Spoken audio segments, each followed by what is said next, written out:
La Bible dit, et c'est Jésus qui parle, alors il dit à ses disciples, la moisson est grande, mais il y a peu d'ouvriers. Priez donc le maître de la moisson d'envoyer des ouvriers dans sa maison. Amen. Vous pouvez prendre place. Éternel mon Dieu, fais ce que tu as prévu de faire. Fais exactement ce que tu as prévu de faire en ce lieu. Fais exactement ce que tu as prévu de faire en ce lieu. La Zobradeva et des Sakata, les des Shalaba. Je relâche un esprit de prière dans la salle. Un esprit de prière dans la salle. Un esprit de prière dans cette salle. Ah, Zobradeva et les Kata. Le thème qui nous réunit aujourd'hui est tous à l'œuvre. Tous à l'œuvre. Nous avons entamé une série qui s'intitule Tous ensemble. Alléluia. Sous le grand thème Pas sans ma famille. Que quelqu'un dise Pas sans ma famille. Mais aujourd'hui, je vais vous parler sur le thème de tous à l'œuvre. Alléluia. Que quelqu'un dise tous à l'œuvre. Tous à l'œuvre. J'aimerais que nous nous attardions d'abord sur tous. Qu'est-ce que tous ? Lorsqu'on parle de tous, on parle de plusieurs. On parle de groupes. On parle de multitudes. On parle de quelque chose de complexe. Alléluia. Alléluia. Lorsqu'on parle d'une famille, une famille est composée de plusieurs membres. Amen. Une équipe est composée de plusieurs coéquipiers. Une église est composée de plusieurs fidèles. Alléluia. Amen. Est-ce que quelqu'un me suit? Je suis en train d'aller quelque part. Suivez-moi. Alléluia.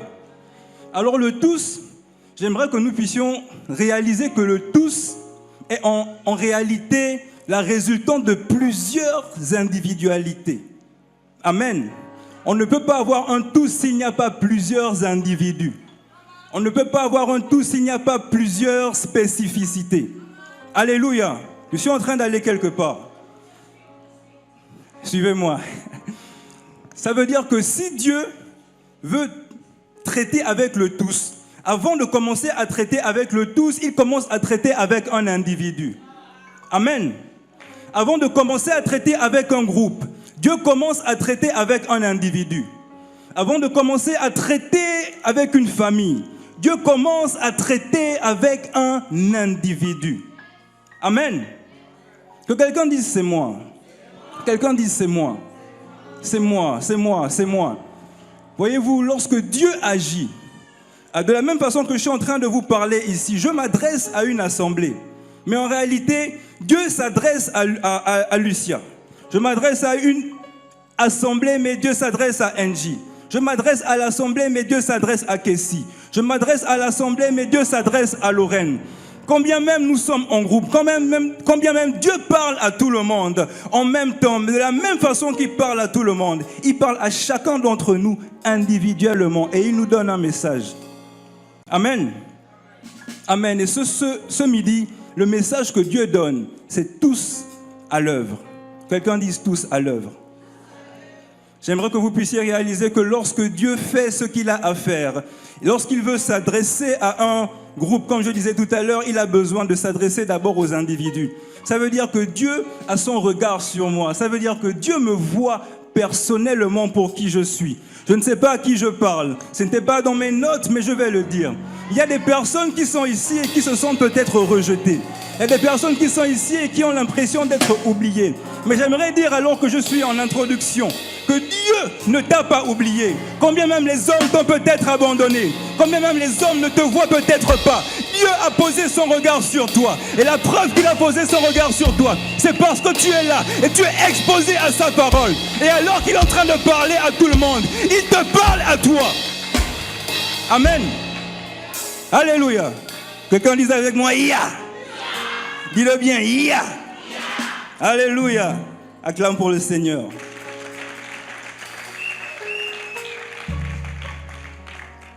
Que le Seigneur m'aide avec le temps.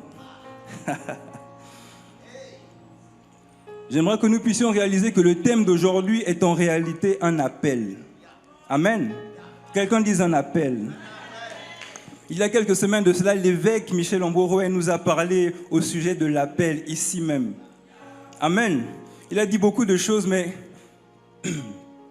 l'une des choses qui a marqué mon esprit, c'est qu'il a dit que il a dit qu'il y a des appels qu'on ne peut pas refuser, qu'on ne doit pas refuser. Il y a des appels qu'on ne doit pas refuser. Dis à ton voisin, il y a un appel que tu ne dois pas refuser. Il nous a parlé de l'appel de Jésus-Christ. Lorsque Jésus-Christ t'appelle, tu ne peux pas refuser. Alléluia. Mais au-delà de cela, alors que nous sommes en train de parler de tous à l'œuvre, j'aimerais parler d'un appel supplémentaire. Alors qu'il y a l'appel de Jésus-Christ que l'on ne peut pas refuser, lorsqu'on accepte l'appel de Jésus-Christ, derrière l'appel de Jésus-Christ, il y a l'appel à l'œuvre. Amen. Derrière l'appel de Jésus-Christ, il y a l'appel à travailler avec Jésus-Christ. Alléluia. Dis à ton voisin, tu n'es pas venu ici pour chauffer le banc de l'église. Nous ne sommes pas là pour chauffer les bancs de l'église. Alors que nous avons accepté l'appel de Jésus-Christ, il nous appelle à travailler main dans la main avec lui. Alléluia. Alléluia. C'est pour ça que je déplore les personnes qui viennent chaque semaine, semaine après semaine, qui s'asseyent, qui écoutent et qui rentrent chez eux. Il y a plus que ça à faire. Amen. Il y a un appel. Et ce midi, Dieu est en train d'appeler quelqu'un à l'œuvre. Alléluia. Malé sebre de valiate, malé ketele de chalalaba, mazibra de vele soublade. J'aimerais dire à quelqu'un qu'en réalité, on n'a pas encore réellement accepté l'appel de Jésus dans son intégralité si on ne rentre pas au service. La Bible dit, et c'est Dieu qui parle à Moïse, et il dit à Pharaon de laisser mon peuple aller afin qu'il puisse me servir. Ça veut dire que si Dieu te délivre de quelque part, si Dieu te sort de quelque part, ce n'est pas juste pour que ce soit pour faire beau. Lorsqu'il te sort de quelque part, c'est pour que tu puisses le servir. Amen. Dis à ton voisin, tu dois servir. Arrête de chauffer les bancs. Il faut que tu serves. Il faut que tu serves. Il faut que tu serves. Alors que nous sommes en train de parler de tous à l'œuvre, j'aimerais qu'on puisse remarquer quelque chose. Le premier tous à l'œuvre ne commence pas lorsque Jésus dit aux disciples, allez et faites de toutes les nations des disciples. Le premier tous à l'œuvre commence dans le livre de Genèse au chapitre 1 au verset 26 et 27. Alors qu'il est en train de former et de créer l'homme. Il dit, faisons l'homme à notre image selon notre ressemblance. Il dit faisons, ça veut dire qu'il n'est pas seul. Ça veut dire qu'il y a un tous, un tous, un tous, un tous, un tous.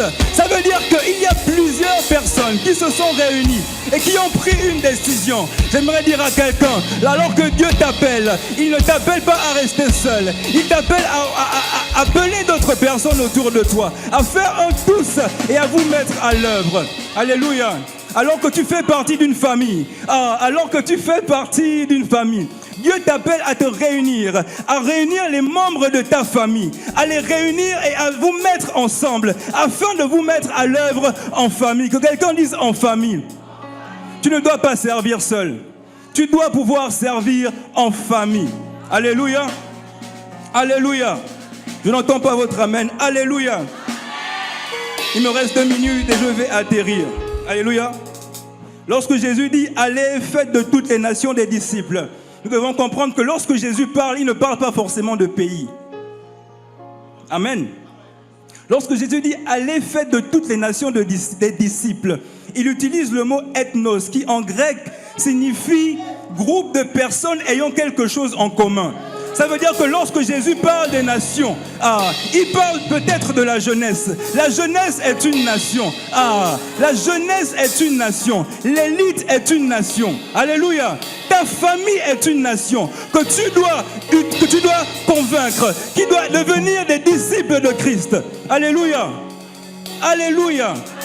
Il faut que quelqu'un réalise cela. Nous ne sommes pas appelés à aller d'abord dans les pays. Ne soyons pas hypocrites. Toi, tu cherches à aller dans les pays alors que ta famille n'est même pas encore convertie. Tu fais ça comment? Tu fais ça comment?